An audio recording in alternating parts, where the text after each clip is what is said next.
বন্ধুরা আজ চলে এসেছি আমার ছাদ বাগানে।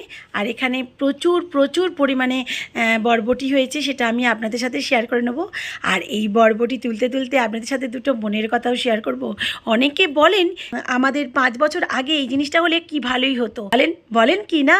5 বছর আগেই যদি সেই জিনিসটা পেতেন তাহলে কিন্তু তার মূল্যও আপনি বুঝতে পারতেন না, আর সেই জিনিসটাও আপনার মূল্য না বুঝতে পারার জন্য সেটা ভালোভাবেই আপনার জীবনে আসতো। ভগবান সকলকে সুযোগ দেন, কিন্তু অপেক্ষা করে থাকতে হয় সেই সুযোগের জন্য। একটা দিন আসবে সেই সুযোগটা আপনার জন্য দেওয়া হবে, আরও 10 জনের থেকে ভালোভাবে করতে পারবেন।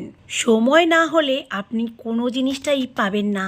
এই দেখুন না, বরবটিটার কথাই ধরুন, গ্রীষ্মের থেকে শুরু থেকেই আমরা এই বরবটির চাষ করছি। সময় না হলে কি এই বরবটিটা তুলে আপনাদের দেখাতে পারতাম? তাই ঈশ্বর সকলকে সময় মতো জিনিস পেতে নিশ্চয়ই সাহায্য করবেন।